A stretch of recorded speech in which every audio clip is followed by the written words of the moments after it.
నమస్తే welcome to special focus. హీరోలు డైరెక్టర్లకు కోట్లకు కోట్లు కుమ్మరిస్తారు. సినీ కార్మికులకు వేతనాలు ఇవ్వటానికి నిర్మాతలకు ఎందుకు మనసొప్పటం లేదు? భారీ బడ్జెట్ అంటూ ఓ రేంజ్లో పబ్లిసిటీ చేస్తారు. ఒప్పందాల ప్రకారం జీతాలు పెంచటానికి ప్రొడ్యూసర్స్కు ఏం అడ్డొస్తోంది? టాలీవుడ్లో సినీ కార్మికుల సమ్మె సైరన్ ఏం చెబుతోంది? 30% హైక్ వెనుక స్టోరీ, స్క్రీన్ ప్లే ఏంటి? సినీ కార్మికులవి నిజంగా సినిమా కష్టాలు. గ్లిజరిన్ లేకుండానే కన్నీళ్లు తెప్పించే నిజ జీవిత గాథలు. కళకళ్లాడే సినిమా తెర వెనుక కనపడని వ్యధలు.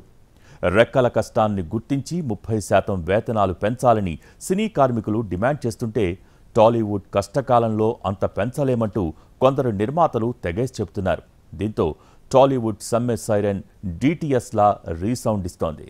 కోట్లు పెట్టి సినిమా తీస్తారు, కార్మికుల కడుపు నింపలేరా? హీరోలపై సొమ్ము గుమ్మరిస్తారు, శ్రమజీవుల కష్టాన్ని గుర్తించరా? అందుకే సమ్మె వరకు వచ్చిందా? ఈ పరిస్థితికి నిర్మాతలే కారణమా? టాలీవుడ్ పెద్దలిచ్చే తీర్పేంటి? తెలుగు సినిమా ఇండస్ట్రీలో కార్మికుల సమ్మెకు శుభం కార్డు పడటం లేదు. అటు కార్మిక సంఘాలు, ఇటు నిర్మాతల సమాఖ్యలు బెట్టివేయటం లేదు. 30% వేతనాలు పెంచాల్సిందేనంటూ 24 క్రాఫ్ట్స్ కార్మికులు తెగేసి చెబుతున్నారు. అంత పెంచలేమని ప్రొడ్యూసర్లు సైతం స్పష్టం చేస్తున్నారు. ఫెడరేషన్ కోరికలు చిన్న నిర్మాతలను అడ్డు విరిచేలా ఉన్నాయంటూ ప్రొడ్యూసర్స్ రగిలిపోతున్నారు. హీరోలకు కోట్లలో రెమ్యూనరేషన్ ఇస్తున్నారని, రెక్కలు ముక్కలు చేసుకునే తమలాంటి కార్మికుల కష్టాన్ని ఎందుకు గుర్తించరని నినాదాలు చేస్తున్నారు. సమ్మె వీడకపోతే నైపుణ్యం ఉన్న కొత్త వారిని తీసుకుంటామని కూడా నిర్మాతలు హెచ్చరిస్తున్నారు. దేనికైనా రెడీ అంటూ తెలుగు ఫిల్మ్ ఎంప్లాయీస్ ఫెడరేషన్ సభ్యులు సై అంటున్నారు. ఇలా అటు ఇటు పోటాపోటీతో ఇండస్ట్రీలో ఎన్నో సినిమా షూటింగ్ ఆగిపోయాయి. సినీ కార్మికుల సమ్మెతో చాలా సినిమాల షూటింగ్లు ఆగిపోయాయి. అల్లరి నరేష్ కొత్త సినిమా ప్రారంభోత్సవం వాయిదా పడింది. అన్నపూర్ణ ఏడెకరాల్లో జరుగుతున్న పవన్ కళ్యాణ్ ఉస్తాద్ భగత్ సింగ్ షూటింగ్ ని సినీ కార్మిక సంఘాలు అడ్డుకోవడం ఘర్షణ వాతావరణంగా మారింది.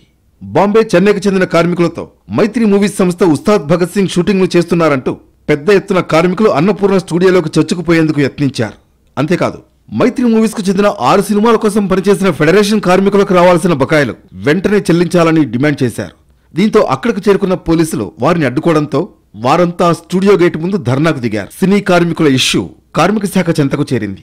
తమ డిమాండ్లేంటి, కార్మిక చట్టాలు ఏం చెబుతున్నాయి అంటూ ఫెడరేషన్ సభ్యులు లేబర్ కమిషనర్ దృష్టికి తెచ్చారు. కార్మిక శాఖ సైతం సయోధ్య కుదిర్చేందుకు శతవిధాలా ప్రయత్నించింది. అయినా కొలిక్కి రాలేదు. దీంతో టాలీవుడ్ నిర్మాతలు మెగాస్టార్ చిరంజీవిని కలిశారు. టాలీవుడ్ లో తలెత్తిన సమస్యను ఆయనకు వివరించారు. ఫిల్మ్ వర్కర్స్ ఫెడరేషన్ ప్రతినిధులంతా కలిసి షూటింగ్స్ అకస్మాత్తుగా ఆపడం సరికాదని చిరుకు వివరించారు. నిర్మాతల వెర్షన్ విన్న మెగాస్టార్ సినీ కార్మికుల ఫెడరేషన్ వాదనలు కూడా తెలుసుకుని మాట్లాడతారని చెప్పారు. చిరంజీవి గారు ఒకటే మాట చెప్పారు, ఇలా సడన్ గా షూటింగ్ లాగటం బాధాకరమైన విషయం. అట్ ద సేమ్ టైం మీరు ఒక సైడ్ మీరు చెప్పారు, మీ వెర్షన్ నేను విన్నాను, అదర్ సైడ్ వెర్షన్ కూడా నేను తెలుసుకోవాలి. అట్ ద సేమ్ టైం ఆయన సినిమా షూటింగ్ కూడా ఉంది కాబట్టి డెఫినెట్గా నేను ఏం మాట్లాడటం అనేది బాగుండదు. అదర్ సైడ్ వెర్షన్ తెలుసుకున్న తర్వాత నేను ఈ 2-3 రోజులు మాత్రం వెయిట్ చేస్తాను. మీరు ఒక సామరస్యంగా ఒక కొలిక్కొచ్చి షూటింగ్లు స్టార్ట్ చేస్తే సరి, లేకపోతే 3 రోజుల తర్వాత whatever we are going to take the decision అనేది ఆ రోజు చెప్తాను. అప్పుడు దాకా సామరస్యపూర్వకంగా మీరు పరిష్కరించుకునేదానికి ప్రయత్నించండి అని చెప్పి చిరంజీవి గారు చెప్పారండి. వేతనాల పెంపు కోరుతూ సినీ వర్కర్స్ బంద్కు పిలుపునివ్వడంతో తెలుగు ఫిల్మ్ ఛాంబర్ కీలక సంచలన నిర్ణయం తీసుకుంది. నైపుణ్యం కలిగిన ఎవరైనా షూటింగ్స్ లో పాల్గొనవచ్చని ప్రకటించింది. ఈ పరిణామం పుండి మీద కారం చల్లినట్లుగా ఉందని ఆందోళనకారులు రగిలిపోయారు. సామరస్యపూర్వక పరిష్కారం కోసం కార్మిక శాఖ కమిషనర్ మార్గదర్శకత్వంలో చర్చలు జరుగుతున్న వేళ లేబర్ కమిషనర్ మాటలను ధిక్కరిస్తూ ఫిల్మ్ ఎంప్లాయీస్ ఫెడరేషన్ నిర్ణయం తీసుకోవడం చాలా బాధాకరమని వ్యాఖ్యానించారు. అయినా డిమాండ్ల సాధన కోసం ఆందోళన కొనసాగుతుందని చెప్పారు. సంపూర్ణంగా మన తెలుగు ఫిల్మ్ ఛాంబర్ కానీ, ప్రొడ్యూసర్స్ కౌన్సిల్ కానీ, మన Telugu film industry employees federation కానీ ఏదైనా ఒక కుటుంబంలాగా భావిస్తున్నాం. ఏదైనా సరే మా కార్మికులకు వేతనాలు పెంచాలనేది మా యొక్క ఏకైక డిమాండ్. ఎందుకంటే మేము కష్టాన్ని అడుగుతున్నాం తప్ప మేము ఎవరిని దోచుకునే వాళ్ళం కాదు, ఇంకోటి కాదు. మన సినిమా బాగుంటేనే మేము కార్మికులు బాగుంటాం కాబట్టి సినిమా ప్రొడ్యూసర్లు కూడా బాగుండాలి. వారికి అనుకూలంగా మాకు అనుకూలంగా ఒక సయోధ్యగా వారు మాట్లాడతా అని చెప్పారు, ఒప్పిస్తా అని చెప్పారు. 24 క్రాఫ్ట్స్ కష్టపడితే కానీ ఒక సినిమా బయటకు రాదు. మూవీ అంటే కేవలం హీరో, హీరోయిన్, డైరెక్టర్, ప్రొడ్యూసర్ మాత్రమే కాదు. సినీ కార్మికులు కూడా సినీ కార్మికులు అంటే ఇందులో లైట్ బాయ్ నుంచి ప్రొడక్షన్ మేనేజర్ వరకు, మేకప్ ఆర్టిస్ట్ నుంచి కాస్ట్యూమ్ హెల్పర్ వరకు, డ్రైవర్ నుంచి క్రేన్ ఆపరేటర్ వరకు, అసిస్టెంట్ డైరెక్టర్ నుంచి సినిమాటోగ్రాఫర్, జూనియర్ ఆర్టిస్టుల వరకు అందరూ ఉంటారు. వీళ్ళందరూ తలా ఒక చెయ్యి వేస్తే కానీ మూవీ థియేటర్లకు రాదు. కానీ సినీ కార్మికులంటే మొదటి నుంచి ఇండస్ట్రీలో అందరికీ చిన్నచూపే. హీరోలు హీరోయిన్లకు కోట్లలో రెమ్యునరేషనే కాదు, సకల వసతులు భోగభాగ్యాలు కల్పిస్తారు. కానీ సినీ లేబర్ను మాత్రం పూచిక పుల్లలా తీసేస్తారు. పెట్టుబడికి రెట్టింపు లాభాలు ఆర్జించినా అందులో హీరో వాటా వెళుతుంది, కానీ కార్మికులకు మాత్రం ఇవ్వరు. లాభాల్లో వాటా పక్కన పెట్టండి, కనీసం వారికి సరైన వేతనం ఇవ్వరు. దీంతో ఒకవైపు ఖర్చులు పెరుగుతున్నా మరోవైపు తమ వేతనాలు పెరగక అల్లాడిపోతున్నారు సినీ కార్మికులు. కష్టం తగ్గట్టు ఫలితం రావాలి కదా. ఇవాళ హైదరాబాద్ బతకాలంటే ఏ విధంగా ఉన్న పరిస్థితి. పాన్ ఇండియా సినిమాలు తీస్తూ తెలుగు భారతదేశంలోనే తెలుగు చలనచిత్రం మంచిగా ఉన్న పరిస్థితుల్లో వాళ్ళ జీతాలు పెంచాలే విషయంలో దిల్రాజు గారు చర్చిస్తున్నాం, మా ఎండి గారు మాట్లాడుతున్నాం. రేపు ఎల్లుండి ఢిల్లీ ప్రోగ్రాం తర్వాత నేను కూడా మాట్లాడి సానుకూలంగా సమస్య పరిష్కరించడం జరుగుతుంది. అంతేకాకుండా వయా మీడియా దేనికైనా సెటిల్మెంట్ డిస్కషన్స్ ఉంటాయి కదా, దాని ప్రకారం సెటిల్ చేస్తాం. తప్పకుండా ప్రభుత్వానికి సంబంధం లేకుండా as a minister, concern minister గా వారికి రిక్వెస్ట్ చేయడం జరుగుతుంది. మొత్తానికి ఇటు సినీ కార్మికులు అటు నిర్మాతల సంఘాల పట్టుదలతో సమ్మె తీవ్రమవుతోంది. ఈ ఎఫెక్ట్ అంతిమంగా నిర్మాతపైనే పడుతోంది. ఎన్నో కాంబినేషన్ల షూటింగ్స్ మరో రోజు వాయిదా పడినా అడ్జస్ట్ చేసుకున్న ప్రముఖ నటుల కాంబినేషన్ సీన్లు పట్టాలెక్కవు. దీంతో షెడ్యూల్ మొత్తం గందరగోళమవుతుంది. ఇప్పటికే చాలా సినిమాల షూటింగ్స్ ఆగాయి. ఈ సమ్మె ఇంకెంత తీవ్రమవుతుందోనన్న ఆందోళన పెరుగుతోంది. అసలు సినీ కార్మికుల డిమాండ్స్ ఏంటి? 30% హైక్ ఇప్పుడే కొత్తగా తెరపైకి తెచ్చారా, లేదంటే ప్రొడ్యూసర్లే హామీలిచ్చి పక్కన పెట్టేశారా? 30% వేతనాలు పెంచాలని సినీ కార్మికులు సమ్మెకు దిగడానికి కారణం నిర్మాతలే. ఎందుకంటే గతంలో వారి సమక్షంలోనే జరిగిన నిర్ణయం అది. కానీ లాభాల మూటలను వెనకేసుకునే ప్రొడ్యూసర్లు ఇచ్చిన హామీని, కార్మికుల హక్కులను మాత్రం పక్కన పెట్టేయడమే ప్రస్తుత పోరాటానికి కారణం. ప్రతి 3 ఏళ్లకు ఒకసారి వేతనాలు పెరగాలి. ఒకసారి 52% పెంచారు, మరోసారి 40% హైక్ ఇచ్చారు. కోవిడ్ తర్వాత 30% పెంచారు. ఇలా ప్రతి 3 ఏళ్లకు సినీ కార్మికుల వేతనాలు పెరుగుతూ వచ్చాయి. ఆటోమేటిక్గా ప్రతి 3 ఏళ్లకు 30% వేతనాలు పెంచాలని ఒక స్లాబ్ విధానం నిర్మాతలే తెచ్చారు. 3 ఏళ్లకు ఒకసారి లెక్కను చూస్తే ఈ ఏడాది జూన్ నాటికే పెరగాలి, కానీ పెరగలేదు. జూన్కు ముందు నుంచే సినీ కార్మికుల యూనియన్లు ఎప్పటికప్పుడు ఫిల్మ్ ఛాంబర్, ప్రొడ్యూసర్ గిల్డ్కు లేఖలు రాస్తూ వచ్చింది. అయినా రెస్పాన్స్ రాలేదు. జూన్ గడిచింది, జూలై ముగిసింది. ఆగస్టులోకి వచ్చినా ఆ దిశగా వేతనాలు పెంపు లేదు. ప్రొడ్యూసర్స్ గిల్డ్ రూపొందించిన వేతనాల పెంపుపై అదే సంస్థ సైలెంట్గా ఉండడంతో, ఇక పెంచలేమన్నట్లుగా సంకేతాలివ్వడంతో అనివార్యంగా సమ్మె సైరన్ మోగించారు. 30% పెంచమని మేము అడిగేది అది హక్కు. ఎందుకంటే అది గతంలో మేము క్లారిటీగా ఎవ్రీ 3 ఇయర్స్కి ఒకసారి వేతనాలు పెంచుకుంటూ వస్తున్నాము. ఒకసారి 52% పెంచారు, ఒకసారి 42% పెంచారు. లాస్ట్ ఇయర్ కోవిడ్ తర్వాత 30% పెంచారు. అప్పుడు గతంలోనే చెప్పారు ఎవ్రీ 3 ఇయర్స్కి మేము ఆటోమేటిక్గా ఇంకా 2025 నుంచి ఇంకా ఇప్పుడైతే ఏదైతే 30% పెంచుతున్నామో ఇక నెక్స్ట్ ఇయర్ నుంచి ఇక వేతనాలు పెంచే ప్రక్రియ ఉండదు, ఆటోమేటిక్గా మీరు పెంచుకుంటూ వెళ్ళిపోండి అని ఒక స్లాబ్ విధానం వాళ్ళే చెప్పారు. మేము దాని ప్రకారమే అనుకొని మేము కూడా వెయిట్ చేస్తూ వస్తూ ఉన్నాం. ఎప్పుడూ పెరగలేదు. మాకు 2025 జూన్ కల్లా మాకు వేతనాలు పెరగాలి. దాని ప్రకారమే మేము 6 నెలల నుంచి వాళ్ళకి లెటర్లు రాస్తూ మేము వేతనాలు పెంచండి అని చెప్పి ఎప్పటికప్పుడు సంప్రదింపులు చేస్తూ ఉన్నాం. సినీ కార్మికుల వేతనాలకు ఒక రేట్ కార్డు ఉంది. ఉదయం 6 గంటల నుంచి సాయంత్రం 6 గంటల వరకు, అంటే 12 గంటలు పనిచేస్తే ఒక డ్రైవర్కు 1700 రూపాయలు ఇస్తారు. కానీ 6 గంటలకంతా హీరోలు హీరోయిన్లు ఇతర ఆర్టిస్టులను షూటింగ్ స్పాట్కు తీసుకురావాలంటే ఆ డ్రైవర్ తెల్లవారుజామున 4 గంటలకే పని ప్రారంభించాలి. సాయంత్రం 6 గంటలకు షూటింగ్ ముగిసిన తర్వాత ఆర్టిస్టులను వారి వారి ఇళ్ల దగ్గర డ్రాప్ చేయడానికి రాత్రి 9 అవుతుంది. ఒక్కసారి 10, 11 కూడా అవుతుంది. అంటే ఇస్తున్నదేమో 12 గంటల పనికి 1700, చేస్తున్న పని గంటలేమో 16 నుంచి 18 గంటలు. ఇంత శ్రమదోపిడీ జరుగుతున్న ఒక కుటుంబంగా పనిచేస్తున్న కార్మికులు కేవలం తమ హక్కుగా రావాల్సిన 30% వేతనాల పెంపును మాత్రమే డిమాండ్ చేస్తున్నారు. 13 కార్మిక సంఘాలు 24 క్రాఫ్ట్లో పెద్దవి 9 ఉంటాయండి, 11 ఉంటాయి. 13 కార్మిక సంఘం రోజువారీ లేబర్ అంటాం. రోజువారీ ఏ రోజు ఆ రోజే ఉంటుందండి. వాళ్ళకి 30% ఇచ్చి మమ్మల్ని గౌరవపరిచి మమ్మల్ని పనిలోకి తీసుకోవాల్సిందిగా రిక్వెస్ట్ చేసామండి. మాకు 1-2 తేదీలు కూడా వెయిట్ చేశాము. కమిషనర్ గారి నుంచి కానీ ఛాంబర్ నుంచి కానీ పిలుపు వస్తుందని రాలేదండి. 3వ తేదీ సాయంత్రం మేము నిర్ణయం తీసుకున్నాం. మాకు ఎవరైతే 1వ తేదీ నుంచి వేతనాలు పెంచి 30% ఇస్తారో వారి పనిలోకి వెళ్ళాలని మేము జనరల్ కౌన్సిల్ మీటింగ్ పెట్టుకుని 72 మంది కౌన్సిల్ సభ్యులు, 72 మంది అంటే 24 క్రాఫ్ట్ల అధ్యక్షులు, ప్రధాన కార్యదర్శి, ట్రెజరర్ ఈ ముగ్గురు కలిసి నిర్ణయాలు తీసుకున్నామండి. కేవలం డ్రైవర్లు మాత్రమే కాదు, లైట్ బాయ్, క్రేన్ బాయ్, 24 క్రాఫ్ట్లకు చెందిన కార్మికులది ఇదే పరిస్థితి. కేవలం సినిమానే వారి బతుకుదెరువు, సినిమానే జీవితం, సినిమానే నమ్ముకుని కుటుంబాన్ని పోషించుకుంటున్నారు. షూటింగ్ పని తప్ప వీరు మరో పని చేయలేని పరిస్థితి. ఒకవైపు కాస్ట్ ఆఫ్ లివింగ్ పెరుగుతోంది. నిత్యావసరాలు, ఇంటి అద్దెలు, వైద్యం, ఇలా అన్ని రకాల ఖర్చులు పెరుగుతున్నాయి.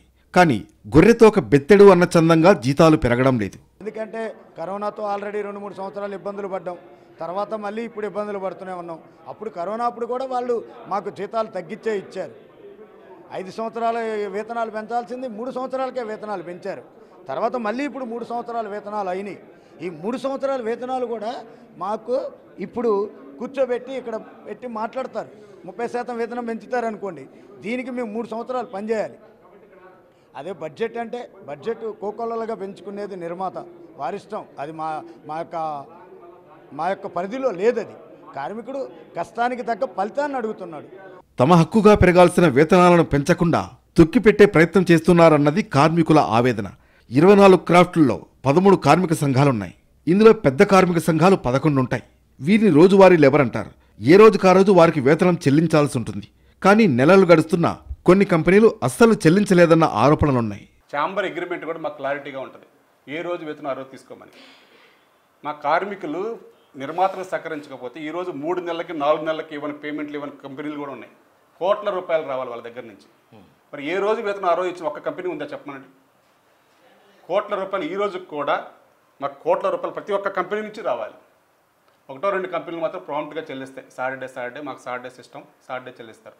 వాళ్ళ కంపెనీ గురించి మేము మాట్లాడట్లేదు, ఇవ్వని కంపెనీల గురించో మాట్లాడుతున్నాం. ఈ రోజు కూడా కోట్ల రూపాయలు ఇవ్వాలి. మరి మీ అగ్రిమెంట్ ప్రకారం ఏ రోజుకి వేతనం ఆ రోజు ఉంది. మరి మాకు ఇన్ని సంవత్సరాల నుంచి ఏ రోజు వేతనం ఆ రోజు ఇస్తే మాకు అసలు ఈ వేతనాల పెంపు అంశం అనేది చాలా తక్కువలో వెళ్ళిపోయేది. తెలుగు ఫిల్మ్ ఫెడరేషన్ 2022లో చివరిసారిగా వేతనాలు సవరించారు. 3 ఏళ్ల వ్యవధిలో 30% వేతనం పెంపు ఒప్పందం ప్రకారం అమలు చేయాలని డిమాండ్ చేస్తోంది. అయితే ప్రస్తుతం సినీ పరిశ్రమ ఆర్థిక నష్టాల్లో నడుస్తున్న పరిస్థితుల్లో నిర్మాతలు ఈ పెంపును అంగీకరించడానికి నిరాకరించారు. చిన్న నిర్మాతలు భరించలేని స్థాయిలో వేతనాల పెంపును యూనియన్స్ డిమాండ్ చేయడం ఏమాత్రం ఆమోదయోగ్యం కాదన్నారు. ఇతర సినీ ఇండస్ట్రీలతో పోలిస్తే తెలుగు సినీ పరిశ్రమలో ఇస్తున్న వేతనాలు చాలా ఎక్కువని నిర్మాతలంటున్నారు. నిర్మాతలు ఏమాత్రం పట్టువేడకపోవడంతో టాలీవుడ్లో సమ్మె సైరన్ మోగింది. అలాగని అన్ని సినిమా షూటింగ్లను కార్మికులు బాయ్కాట్ చేయడం లేదు. ఎవరైతే 30% వేతనాలు పెంచి ఇస్తామని చెబుతారో వారు షూటింగ్లకు వెళుతున్నారు. దీంతో చాలా సినిమా షూటింగ్లకు బ్రేక్ పడింది. షూటింగ్ చివరి దశలో ఉన్న మూవీలకు ఈ పరిణామం మరింత ఇబ్బందిగా మారింది. రిలీజ్ డేట్ దగ్గర పడుతుండటంతో ఏం చేయాలో నిర్మాతలకు దిక్కుతోచడం లేదు. దీంతో కొందరు నిర్మాతలు 30% హైక్ను ఒప్పుకుని షూటింగ్లు కానిస్తున్నారు. కానీ మెజార్టీ కార్మికులు సమ్మెలోనే ఉండడంతో ఎన్నో సినిమాల షూటింగ్లు నిలిచిపోయాయి. స్పేస్ రాకెట్ల బడ్జెట్ భారీగా పెరిగిపోయిందని గొప్పగా చెప్పుకునే నిర్మాతలకు కార్మికుల చిన్న జీవితాలు కానరావటం లేదా? తమ హీరో రెమ్యునరేషన్ ఈ రేంజ్లో ఉందని కబుర్లు చెప్పే ప్రొడ్యూసర్స్కు అత్యవసర వేతనాల ఫిలిం లేబర్ కంటికి కనిపించడం లేదా? కలెక్షన్ల సునామీ అంటూ ప్రకటనలిచ్చుకునే నిర్మాతలకు సినీ కార్మికుల న్యాయమైన డిమాండ్ మాత్రం అన్యాయంగా ఎందుకు కనిపిస్తోంది? అటు యూనియన్ లీడర్లు, ఇటు ప్రొడ్యూసర్స్ మధ్య నలిగిపోతున్నది కార్మికులేనా? చిత్రపురి కార్మికుల వెతలన్నీ సూపర్ హిట్ కథలకు ఏమాత్రం తీసిపోవు. గ్లిజరిన్ లేకుండానే వారి కష్టాలకు అందరికీ కన్నీళ్లొస్తాయి. అయితే కార్మికుల మాటున యూనియన్ నాయకుల ఓవర్ యాక్షన్ అతిపెద్ద సమస్యగా మారిందన్నది కొందరు నిర్మాతల బాధ. సభ్యత్వం లక్షలు కట్టించుకునే యూనియన్ లీడర్లు నైపుణ్యం ఉన్న కొత్త కార్మికులను ఇండస్ట్రీలోకి రానివ్వడం లేదన్న కంప్లైంట్స్ ఉన్నాయి. 24 క్రాఫ్ట్స్ యూనియన్లలో సభ్యత్వం ఉన్న వారికే పని దొరికేది. అందులో ఆయా యూనియన్ల సభ్యత్వ కార్డు దొరకడానికే భారీగా కుమ్మరించాలి. పని దొరికాక రోజువారీ వేతనాల్లోంచి కొంత లంచం ముట్టజెప్పాలి. ఉదయం 4 గంటలకే సిద్ధంగా రెడీగా ఉండాలి. సాయంత్రం 6 గంటల 20 నిమిషాల వరకు డ్యూటీ చేయాలి. ఆ తర్వాత కూడా షూటింగ్ కంటిన్యూ అయితే నిర్మాత అదనపు భత్యం ఇవ్వాలి. ఇక టిఫిన్లు, లంచ్, డిన్నర్, స్నాక్స్, టీలు, కాఫీలు కామనే. శాలరీ కూడా 1000 నుంచి 10,000 వరకు వారి వారి నైపుణ్యం బట్టి మారిపోతూ ఉంటుంది. అంతటి గుర్తింపు ఉన్న సినీ కార్మికులను అడ్డుపెట్టుకుని యూనియన్లు అరాచకాలు చేస్తున్నాయన్న ఆరోపణలున్నాయి. ఏడాదికి 10% లెక్కన ప్రతి 3 ఏళ్లకు 30% వేతనం కార్మికులకు పెంచాలనే ఫెడరేషన్ నిబంధన కొందరు నిర్మాతలకు ఇబ్బందిగా పరిణమించింది. సినిమాకు నిర్మాతే కీలకం. ప్రొడ్యూసర్ లేకపోతే మూవీ లేదు. హీరో కాల్షీట్ దొరికి కోట్లు సమర్పించుకుని, మంచి దర్శకుణ్ణి ఎంపిక చేసుకుని, కథ సిద్ధం చేసుకుని, సంగీతం సమకూర్చుకుని షూటింగ్కు సిద్ధమైతేనే కార్మికులకు పని. కానీ యూనియన్ లీడర్ల అడ్డదిడ్డ నిర్ణయాలతో చాలాసార్లు నిర్మాతలు ఇబ్బంది పడ్డారన్నది వాస్తవం. మిగతా రంగాల కార్మిక సంఘాలకు వర్తించినట్లే సినీ కార్మిక సంఘాలకు అవే రూల్స్ వర్తిస్తాయి. యూనియన్లకు ప్రభుత్వం కొన్ని రూల్స్ పెడుతుంది. సమ్మెకు వెళ్లాలంటే ముందస్తుగా నోటీస్ ఇవ్వాల్సి ఉంటుంది. అవేమీ పాటించకుండా రాత్రికి రాత్రి సమ్మెకు ఫెడరేషన్ పిలిపివ్వడంతో చాలా షూటింగ్లు అర్ధాంతరంగా ఆగిపోయాయన్నది నిర్మాతల ఆరోపణ. దీంతో చర్చలు జరుగుతున్న వేళ నిర్మాతల మండలి సంచలన నిర్ణయం తీసుకుంది. కార్మిక శాఖ కార్యదర్శితో చర్చించి నిబంధనల ప్రకారం చట్ట ప్రకారం ఇక యూనియన్లతో సంబంధం లేదని, నైపుణ్యం ఉన్న ప్రతి ఒక్కరికి పని కల్పిస్తామని ప్రకటించింది. యూనియన్ లీడర్లు నిర్మాతల మధ్య కార్మికులు నలిగిపోతున్నారన్న చర్చ జరుగుతోంది. Flat increase across every craft అన్నది అదే that's not a correct approach. Second, మనకి ఎప్పుడో 10 years బ్యాక్ దానికన్నా ఎక్కువ రోజుల కింద there is certain union framework, federation framework, ఒక బైలాస్ అన్నది ఉన్నది. కాకపోతే ఆ system is restricting the new talent, skill development. దానివల్ల ఫిల్మ్ మేకింగ్ అనేది ఈజ్ బికమింగ్ టూ ఎక్స్పెన్సివ్. వాళ్ళకి ఇచ్చే వేజ్ కాదు. ఇప్పటికే ముంబై, తమిళనాడుతో పాటు పలు రాష్ట్రాల సినీ లేబర్తో పని చేయించుకుంటున్నారన్న విమర్శలు టాలీవుడ్ నిర్మాతలపై ఉన్నాయి. ఇప్పుడు మరింత మంది ఇతర రాష్ట్రాల వారితో పని చేయించుకుంటూ తమ పొట్ట కొడుతున్నారని కార్మికులు అంటున్నారు. అయితే స్థానికులతోనే పని చేయించుకోవాలన్న నిబంధనలు లేవంటున్నారు అధికారులు. నైపుణ్యం ఉందని భావించిన ఎవరికైనా ఉపాధి కల్పించొచ్చని చట్టాలు చెబుతున్నాయంటున్నారు. కనీస వేతనాల చట్టం ప్రకారం ఏ కార్మికుడినైనా నియమించుకునే హక్కు నిర్మాతలకు ఉందని కార్మిక శాఖ కమిషనర్ స్పష్టం చేశారని వెల్లడించింది. ఈ 24 క్రాఫ్ట్స్లో కొన్ని క్రాఫ్ట్స్లలో ఏంటంటే రేషియో అని ఒకటి ఉంటుంది. బయట నుంచి 70%, అక్కడ ఇక్కడ 70%, 30% అని, 50-50 అని, ఫైటర్స్ ఉన్నారనుకో బయట నుంచి ఇద్దరిని తెస్తే ఇక్కడ ఇద్దరిని హైర్ చేయాలి. అలా కొంత రేషియో వాళ్ళు ఫస్ట్ నుంచి వాళ్ళు పెట్టుకున్న రూల్ అది, అదే ఫాలో అవుతున్నారు. అలాంటి రేషియో ఉండకూడదని చేంబర్ రిక్వెస్ట్. అట్లానే ఎవరితోటన్నా వర్క్ చేసుకోవచ్చు అనేది chamber request, which is justifiable. అది ప్రాబ్లం కాదు. ఎక్కడన్నా వర్క్ చేసుకోవచ్చు, ఎవరితోటన్నా వర్క్ చేసుకోవచ్చు. ఎందరో టాలెంటెడ్ నిపుణులు ఇండస్ట్రీలో పనిచేయడానికి సిద్ధంగా ఉన్న యూనియన్లలో సభ్యత్వం కొరకు లక్షలాది రూపాయలు డిమాండ్ చేసే యూనియన్లున్నాయి. ఇది నైపుణ్యవంతులైన కార్మికుల పొట్ట కొట్టడమేనని చర్చ జరుగుతోంది. వ్యక్తుల సామర్థ్యాల ఆధారంగా కార్మికులతో కలిసి పనిచేసే పూర్తి స్వేచ్ఛ నిర్మాతలకుంటుందని తెలిపింది. లక్షలాది రూపాయలు సభ్యత్వం కొరకు కట్టవలసిన పని లేదు. నైపుణ్యం ఉన్న కార్మికులకు పని కల్పించడమే తమ ధ్యేయమని తెలుగు ఫిల్మ్ ఛాంబర్ లేఖ విడుదల చేసింది. మన ఫిల్మ్ ఇండస్ట్రీ మనుగడ కోసం నిర్మాత శ్రేయస్సు అతి ముఖ్యమైన విషయమని కార్మిక సంఘాలు మరొకసారి గుర్తించాలని కోరింది. ఒక సినిమాను మనం థియేటర్లో చూడాలంటే తెర వెనుక ఎందరో కష్టం ఉంటుంది. దాని ముందు కనిపించే హీరో హీరోయిన్లు మాత్రమే కాకుండా దాని వెనుక కొన్ని వందల మంది సినీ కార్మికులు పనిచేస్తారు. కాబట్టి వాళ్లందరూ బాగుంటేనే సినిమా బాగుంటుంది. వాస్తవానికి నిర్మాతలు చెల్లించే వేతనాలతో సినీ కార్మికులు తమ జీవితాన్ని గడపడం అనేది చాలా కష్టం. హీరోలు హీరోయిన్లకు కోట్లలో రెమ్యూనరేషన్ చెల్లిస్తున్న ప్రొడ్యూసర్స్ కార్మికుల శ్రేయస్సును పట్టించుకోవాలన్న డిమాండ్ పెరుగుతోంది. సినీ నిర్మాతలు కష్టాల్లో ఉన్నారు. కొన్ని సినిమాలు ఆడతాయి, కొన్ని ఆడవు. బడ్జెట్ భారీగా పెరిగింది. ఇందులో హీరోల పారితోషికాలే అధికం, గ్రాఫిక్స్ వర్క్కు అదనం. హీరో ఫేస్ మీద ఆధారపడే మూవీ ఆడొచ్చు. అయితే కార్మికుల వేతనంపైనే నిర్మాతలు ఎక్కువగా బాధపడుతున్నారు. తెలంగాణ, ఆంధ్రప్రదేశ్ రాష్ట్రాల్లో చిన్న నిర్మాతలు భరించలేని స్థాయిలో వేతనాల పెంపును యూనియన్స్ డిమాండ్ చేస్తున్నాయని ప్రొడ్యూసర్స్ అంటున్నారు. ప్రస్తుత పరిస్థితుల్లో 30% వేతనాల పెంపును నిర్మాతలందరూ వ్యతిరేకిస్తున్నారు. అయితే సినిమాకు అత్యంత ముఖ్యుడు నిర్మాతే అయినా కార్మికులు సైతం పనిచేస్తే సినిమా థియేటర్కు వస్తుంది. సామరస్యంగా చర్చించుకుని సయోధ్య కుదిరితే ఇటు కార్మికులు అటు నిర్మాతలు బాగుంటారు. లేదంటే సినీ కార్మికుల సమ్మెతో సంక్షోభం మరింత ముదిరే ప్రమాదం ఉంది.